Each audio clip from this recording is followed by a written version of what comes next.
Treasure finders, stay tuned until the end of this video and I will show you a little story about how Ryan and I crashed the drone the very first time that we used it and how we were able to get it out of a tree and back flying again.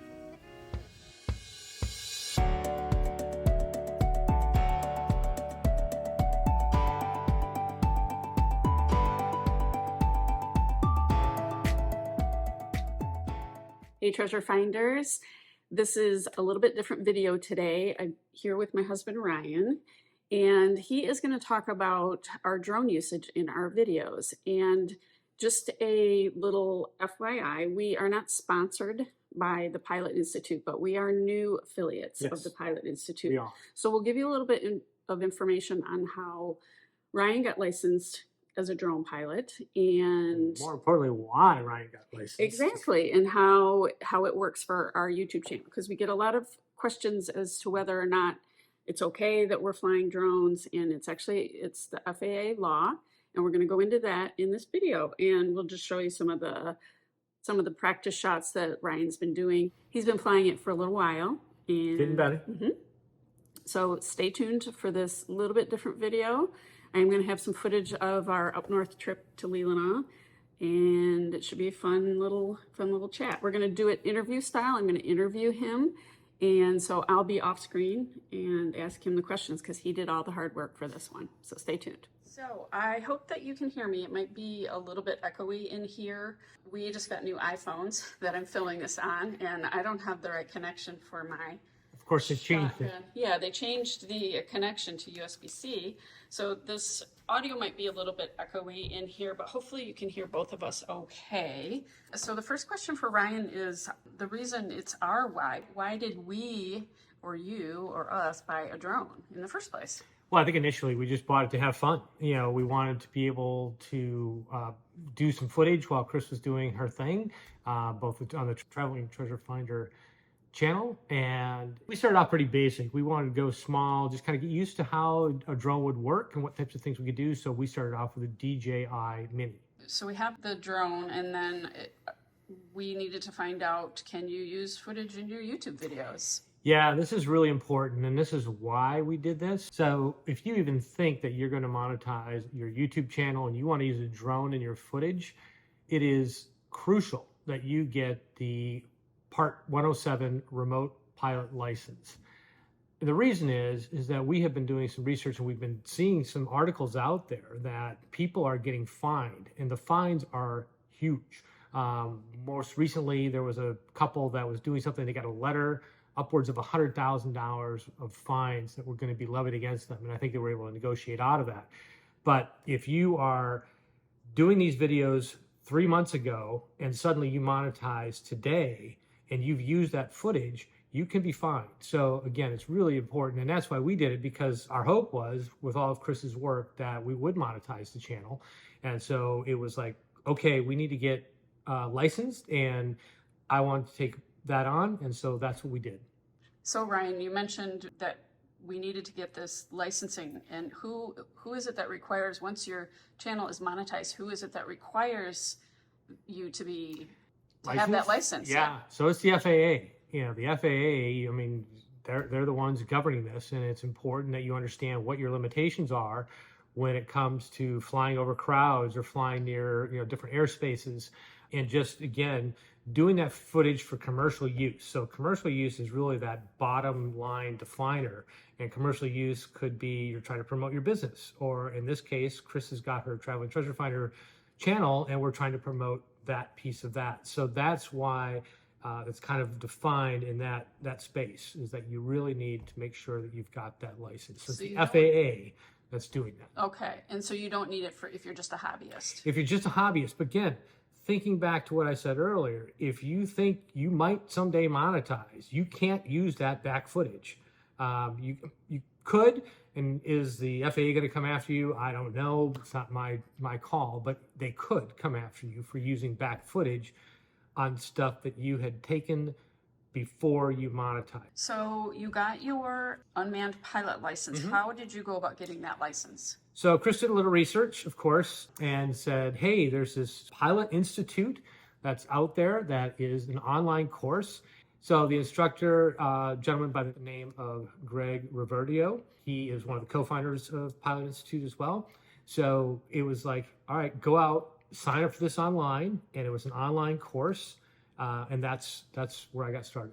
Okay, and so you signed up for the course, and how long is the course? How long did it take you, and how much was it to take the course? So the course, when I signed up, there was a bundled discount offer. So it was the remote pilot license as well as drone maneuvering.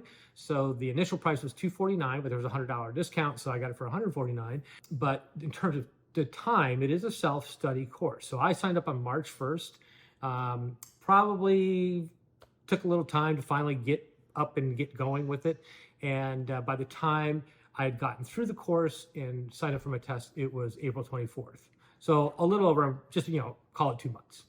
And but you put some couple hours a day. Yeah, you really do. So the great thing about this course is that Greg takes you through each and every section. There's a lot of tests or quizzes within the programs and within the chapters. And so you can get a good feel as to where you are in terms of how you're scoring on those. And then there's, within the program itself, there is a test that you can take. So there's just a lot of ongoing quizzes and tests that you can go through to make sure that you're comfortable when it comes time to go to the FAA and get your sign in for the test, that you're confident that you're going to pass this. Okay, so that was my next question. Mm-hmm. So after you've studied and you feel like you're ready, how did you actually get the FAA license, and how much did that cost? So you go onto the FAA website. Again, Greg provides all the links to all this stuff. It's amazing. You really don't have to think too much about it. So you go to the FAA website and you sign up for the unmanned pilot license, or the remote pilot license 107. We live in Western Michigan, and so I had to go into Grand Rapids to take the test. It was $175. It's at an FAA registered site, and it took, I don't know, there's 115 questions, I think it was. It took me a little over, maybe an hour or so. It wasn't that difficult because I put the time in to study for the course, and happily I passed with a 95. Sweet. So how hard was the course for you? I mean, you're a smart person, and you're used to, studying's not a problem, but how hard was it? It really wasn't hard because, again, Greg reiterates over and over to take your time, understand the content, go back if you don't, take the quizzes, take the tests. And so if you go through and do those things within the course, it really was rather simple. It made me almost overconfident, and I was like, wow, I think I know all this. And once I got done with the test, like I said, I scored pretty well. And I think it was all due to the way that Greg sets this course out for you, step by step, what you need to do. My last kind of question about that is, how has this changed the way that you fly the drone? Because when we first started out, we were just kind of messing around with the drone, and we did some different footage here and there. So what have you taken away as a drone pilot from taking the course? First, the things you can and cannot do as an unmanned pilot. Keeping the visual. I hate to say it, but there were times where I'd fly the drone, I'd kind of lose sight of it. I was looking at it on my screen. I really didn't know where it was at. I mean, I knew where it was at, but couldn't see it visually. That's part of this unmanned pilot course, is you do need to have that visual. You need to understand airspace. We live close to a municipal airport, and understanding what the airspace is, how high I can fly. So you can't fly more than 400 feet above ground level. Some people take it up and beyond that. So yeah, you can't hover over crowds. So there was a lot of things that I learned, and I say over crowds. So Chris does a lot of work on the beach, doing shelling and the rocks and beach glass. And if there's a lot of people there, I can't just hover over the people. I can traverse over them, but I can't hover over them. Those are things I learned. And there was just other things, just stuff I probably won't ever use, like runways. How do you maneuver a runway? You don't have to worry about that with a drone, but it's all part of understanding how to fly. And so from weather related to physiological factors, to just the FAA regulations in general. There were so many things that the course offered that I was like, okay, I mean, this doesn't apply really to what I'm doing as a drone pilot, but it was just kind of fun to know. And I'm sure you feel like a much safer drone pilot now, now that you have all this information. For sure. Yeah, for sure. And, even if, we have, like I said, a small little mini DJI, but as we grow, I want to get a bigger one. And if I cause injury or if I cause damage to property, there are certain steps that I must take with the FAA to notify them of this. So yes, it makes me much more aware from a safety perspective what I can and cannot do. And just having the fact that I am now a 107 unmanned remote pilot license, if I'm out flying and somebody comes to challenge me about what I do, I'm very confident that I can say, hey, you know what? I know what I'm doing. I'm here because I've looked at the airspace. I know I can fly in this area safely and hopefully send them on their way. So we mentioned at the beginning that we are now affiliates of the Right. Pilot Institute. We're not, this video is not sponsored by the Pilot Institute, but if somebody were interested in that course, we can put a link, right? We'll put a link. We'll have a link in the show notes, right. in the video notes. And what we're trying to do is just, what myself and Chris are trying to do is really just promote this. Like I said, we are affiliates. I can't offer discounts. We are going to offer a link, and just the fact that so many people have used the Pilot Institute to successfully complete and these types of courses, particularly the 107. But I was just impressed with the way that the course was laid out and how easy it was to get through. So that's why we reached out to them and asked if we could become affiliates, which they granted us, and want to make sure that you folks know that as well. Yeah, so we'll show you a little bit more footage, and thanks for watching as usual, and subscribe to the channel and give us a thumbs up, and we'll see you down the beach somewhere.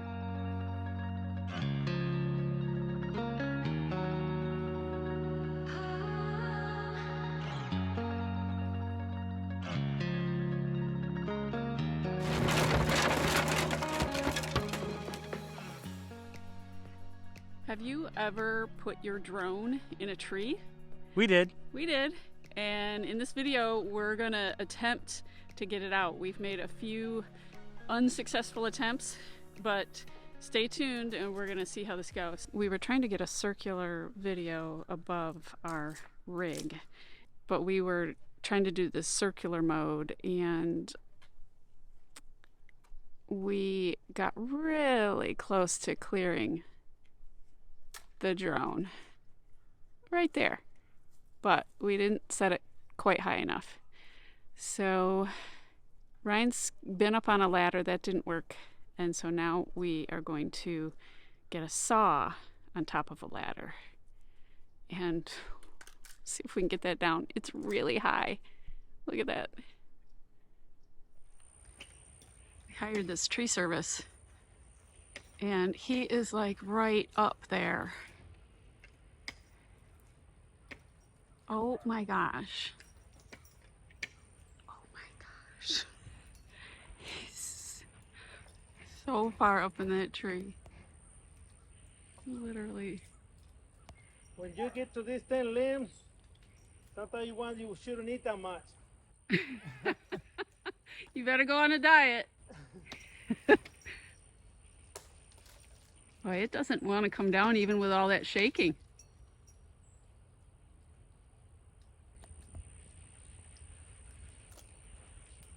So he's there, and the drone is right there.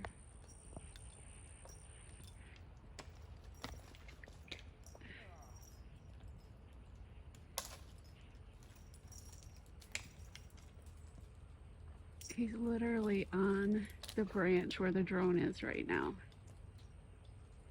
Can't believe it.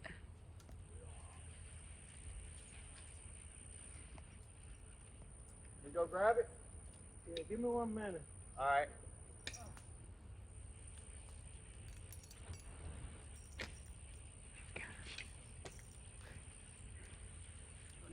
Here it is. Tony got it out of the tree from way up there. How long did that take him? Maybe about 5-10 minutes.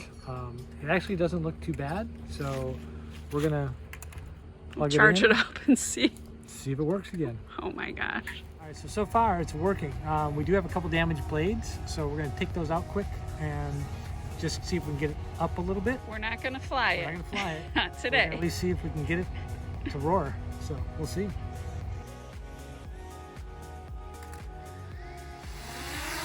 Yes, we have liftoff. Hot diggity. Congratulations, DJI. Your product can literally spend 24 hours in the rain and snow and still fly.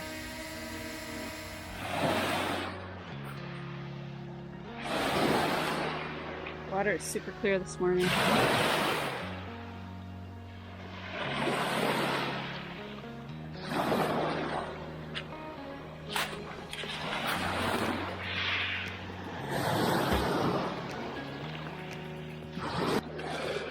It's the Leland Blue right here. There's another one over here somewhere. It's a really pretty one. It's more on the green side. This light this morning is really hard to see. It's 8 o'clock in the morning and everything kind of looks the same color right now. But if I come out here into the water, I can really see the stones well in the water. Lighting will change just as soon as the sun comes up, so the sun comes up a little higher anyway. See anything good? Look at this. This is a Petoskey stone. It's so cool. It's like a side cut. I hope you can see that. The lighting is so bright. Let me bring it over here. I don't know if you can see it that way.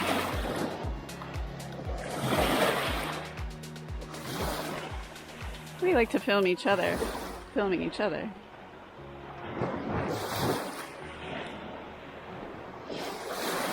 Here it comes.